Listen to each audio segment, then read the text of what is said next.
João Armando Gonçalves foi o primeiro português eleito para o Comitê Mundial do Escotismo e foi agora em agosto o primeiro português eleito para presidente do Comitê Mundial do Escotismo. É o nosso convidado para a conversa de hoje. João Armando, bom dia. O que é que faz exatamente este presidente do Comitê Mundial do Escotismo? O presidente do Comitê Mundial já coordena um grupo alargado de gente, enfim, já os 12 membros eleitos, que foram eleitos comigo, ou os outros 11, e depois mais os presidentes dos comitês regionais. Portanto, o comitê, na sua forma mais larga, são 27 pessoas mais ou menos, e portanto aquilo que eu faço é coordenar esse grupo esse que estabelece as grandes linhas de orientação e da organização como uma organização mundial, e procura, tanto quanto possível, é uma das suas principais finalidades, manter a unidade dessa organização. Portanto, o que esse grupo faz é, por um lado, interpretar aquilo que são as decisões da Conferência Mundial, que ocorre de 3 em 3 anos, e pô-las em prática, e, portanto, mantendo esta unidade que falava antes. Com uma estrutura tão grande, espalhada por tantos países, com tantos níveis de hierarquia, é possível perceber os efeitos das decisões do Comitê Mundial no lobito ou no explorador do seu agrupamento? É difícil, vamos lá ver. Eu acho que não podemos ter a presunção de dizer que cada vez que tomamos uma decisão no Comitê Mundial, que ela se reflete imediatamente e diretamente em cada um dos escuteiros. Agora, eu acho é que conseguimos influenciar aquilo que são as organizações nacionais. Eu penso que essa é a principal esfera de influência da ação que nós fazemos. Quando nós, por exemplo, agora na conferência, fizemos aprovar uma política mundial do programa educativo, ou seja, estamos de alguma maneira a dar orientações a todas as organizações do mundo para que os programas educativos, aquilo que são as atividades, digamos assim, o conteúdo, a substância daquilo que fazem, estar de acordo com aquela política, e isso obviamente vai se refletir naquilo que são as atividades que os próprios miúdos fazem. Agora, na generalidade, é evidente que não temos a presunção de conseguir atingir toda a gente diretamente, não é? Quais vão ser então as prioridades para este mandato do Comitê Mundial? Bem, primeiro há que dizer que nesta conferência houve um conjunto de decisões importantes. Uma delas foi o facto de termos aprovado uma nova estratégia para a organização para os próximos 9 anos, com uma visão 2023, uma visão que procura de alguma maneira entusiasmar a organização na busca de sermos o maior movimento de educação não formal do mundo. Enfim, na prática já o seremos em termos quantitativos, mas afirmá-lo quer do ponto de vista da qualidade daquilo que fazemos, mas também do impacto externo da mensagem que nós fazemos passar. Nós, muitas vezes, nos escuteiros estamos muito convencidos daquilo que fazemos, mas nem sempre as pessoas têm essa noção. E, portanto, é esse trabalho que também queremos fazer.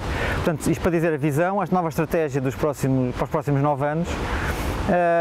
E depois eu pessoalmente tenho dito que há 3 prioridades que eu escolho para mim e que vou tentar de alguma maneira implementar junto dos meus colegas no comitê.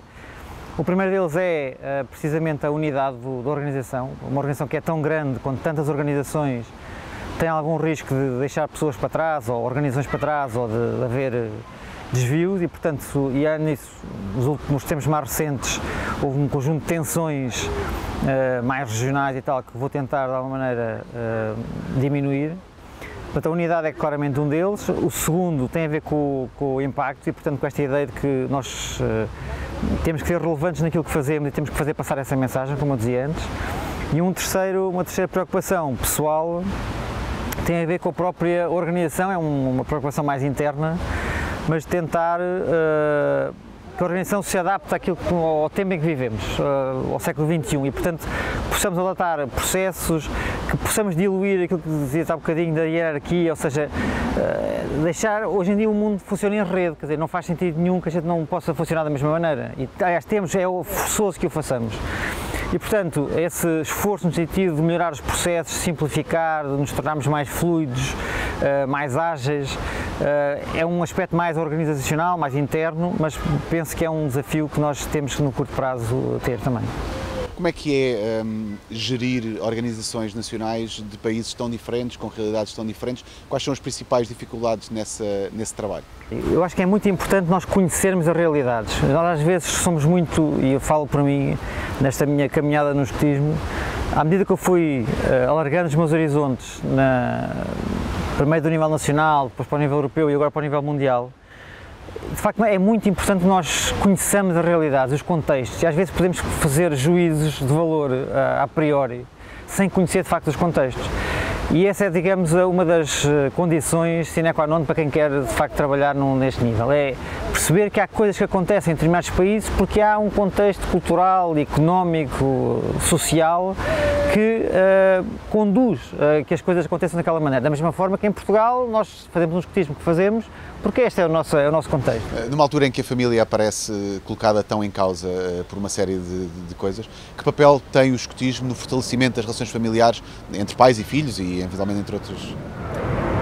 Olha, eu acho que o escotismo desempenha um papel de quase de rede de segurança, em alguns casos. Porque, enfim, a família hoje tem uns, como dizia no outro dia, tem um formato muito elástico hoje em dia, não é? Aquela coisa da família tradicional hoje em dia é diferente.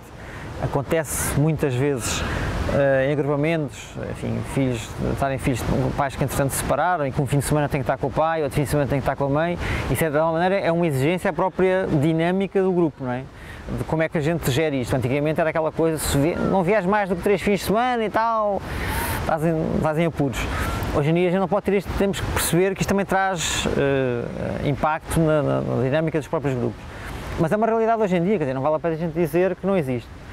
E, portanto, a família hoje em dia tem essas nuances todas e eu acho que o escotismo tem esse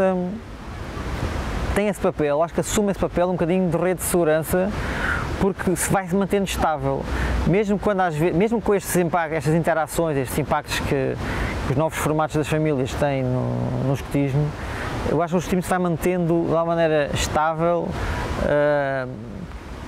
e, portanto, do ponto de vista da formação da própria criança ou do jovem, dá um complemento, se calhar, ainda mais importante do que estava antes, porque a família, se calhar, antes era um grande lugar de formação.